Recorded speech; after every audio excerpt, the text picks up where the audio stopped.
UK home office দেশ জুড়ে একটা ধরপাকড় শুরু করেছে। এটা মূলত যাদেরকে রুয়ান্ডায় পাঠানো হবে তাদের ধরার জন্য তারা এই অভিযান শুরু করেছে 29শে এপ্রিল 2024 সোমবার থেকে।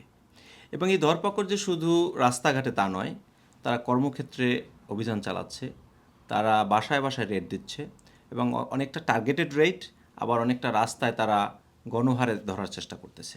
এটা কেন ধরতেছে? মূলত আগামী 2 সপ্তাহ তারা এই অভিযান চালাবে।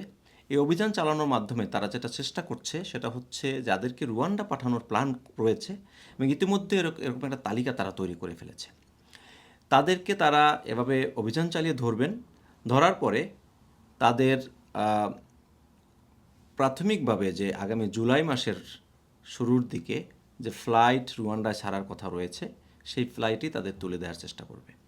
সেই জন্য এই যে অভিযান, এই অভিযানটা শুধু যে ধরপাকড় তা নয়, এটা একটা প্রপার প্রকল্প হিসেবে বা স্কিম হিসেবে ইউকে গভর্নমেন্ট নিয়েছে এবং সেটা ইতিমধ্যে প্রাইম মিনিস্টার, হোম সেক্রেটারি সবাই বলছেন যে তারা এটা ইমপ্লিমেন্ট করবেন। কিন্তু কাদের বিরুদ্ধে এটা করবেন? এটা মূলত যারা ইউকেতে ইল্লিগালি এন্ট্রি করেছে তাদেরকে প্রাথমিকভাবে তারা এই প্রকল্পের বা এই স্কিমের আন্ডারে নিয়েছেন। সেকেন্ডলি, যাদের এখন পর্যন্ত কোনো অ্যাপ্লিকেশন পেন্ডিং নেই কিন্তু তাদের লিগ্যাল স্ট্যাটাসও নেই, যেমন ধরেন ফেইল্ড অ্যাসাইলাম সিকার, তিনি একসময় অ্যাসাইলাম করেছিলেন কিন্তু তার অ্যাসাইলাম ডিসিশন হয়ে গেছে কিন্তু তার কোনো অ্যাপ্লিকেশন এখন আর পেন্ডিং নেই, অথবা ফার্দার সাবমিশন করেছিল সেটিও এখন রিফিউজড হয়ে গেছে। তাদের জন্য বা তাদেরকে ধরার জন্য মূলত এই অভিযান।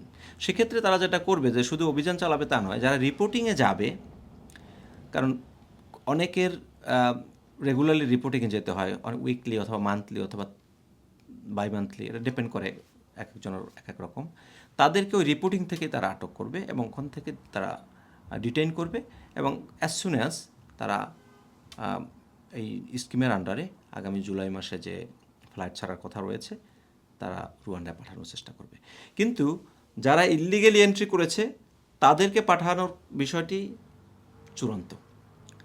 আর যারা লিগ্যাল এন্ট্রি করেছে কিন্তু তাদের অ্যাপ্লিকেশন পেন্ডিং নেই, তাদের ক্ষেত্রে যে অপশনটা থাকবে সেটা হচ্ছে তারা ডিটেইন হলে তখন তাদেরকে বেইল যাতে না পায়, যেহেতু তাদের অ্যাপ্লিকেশন পেন্ডিং নেই এবং লাস্ট মুহূর্তে যাতে কোনো অ্যাপ্লিকেশন করতে না পারে, সেই জন্য তারা অনেকগুলো আইন সংশোধন করেছে।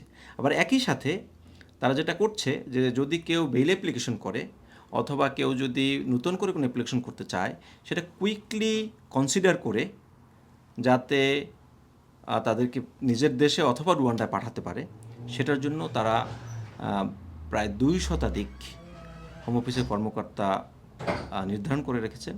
আবার একই সাথে এরকম সিলেক্ট করে রেখেছেন প্রায় 150-র মতো জাজ, ট্রাইব্যুনাল জাজ, যে যদি তিনি আপিল রাইট পান যাতে ওখানে কুইকলি আপিল তারা শেষ করতে পারেন, অথবা বেইল অ্যাপ্লিকেশন যদি থাকে সেটা ট্রাইব্যুনালে তারা যাতে কুইকলি শেষ করতে পারেন, সেই জন্য বেশ সংখ্যক জাজদের তারা সুনির্দিষ্ট করে তাদের নাম যারা অ্যাভেলেবেল রয়েছে তাদেরকে নির্দিষ্ট করে রেখেছেন। সেজন্য বেশ কয়েকজন জাজকে তারা নির্দিষ্ট করে রেখেছেন যারা কুইকলি এই আপিলগুলো সমাধান করতে পারেন এবং তাদের যে রিমুভাল প্রসেস সেটা তাদের কুইকলি হোম অফিস করতে পারে।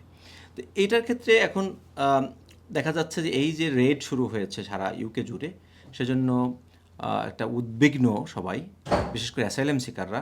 তো মূলত যাদের কোনো অ্যাসাইলাম অ্যাপ্লিকেশন এখনও পেন্ডিং রয়েছে, যাদের অ্যাসাইলাম আপিল এখনও পেন্ডিং রয়েছে, অথবা আপার ট্রাইব্যুনাল অথবা অন্য হোম অফিসের অন্য কোনো ডিপার্টমেন্টে যেমন ফার্দার সাবমিশন রয়েছে, তাদেরকে কিন্তু তারা এখানে ডিটেইন করবে না।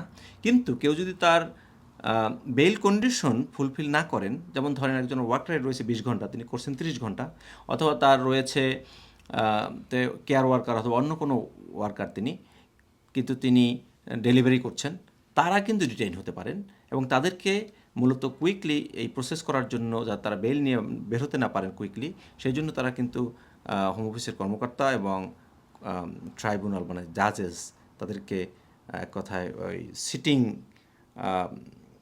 ওয়েটিং একটা পজিশনে রেখেছেন যাতে কুইকলি তারা কাজ করতে পারে। সেই জন্য এখানে যারা নিয়মমাফিক রয়েছেন, অ্যাপ্লিকেশন পেন্ডিং রয়েছেন, তাদের উদ্বিগ্ন হওয়ার কোনো কারণ নেই।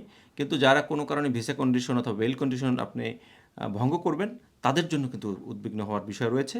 আর যারা ইলিগালি এন্ট্রি করেছেন ইউকেতে, তাদের উদ্বিগ্ন হওয়ার যথেষ্ট ঝুঁকি রয়েছে। এবং একই সাথে যারা কোনো অ্যাপ্লিকেশন পেন্ডিং নেই, ফেইল্ড অ্যাসাইলাম সিকার, তারাও কিন্তু ডিটেইন হতে পারেন। তো একজন সলিসিটর হিসেবে আমার পরামর্শ থাকবে যে আপনার উদ্বিগ্ন না হয়ে, আপনাদের যদি কোনো প্রপার পেন্ডিং অ্যাপ্লিকেশন না থাকে, আপনারা প্রপার পেন্ডিং অ্যাপ্লিকেশন করবেন লিগ্যাল অ্যাডভাইস নেওয়ার পরে, তাহলে আপনাদের উদ্বিগ্ন হওয়ার কোনো কারণ নেই।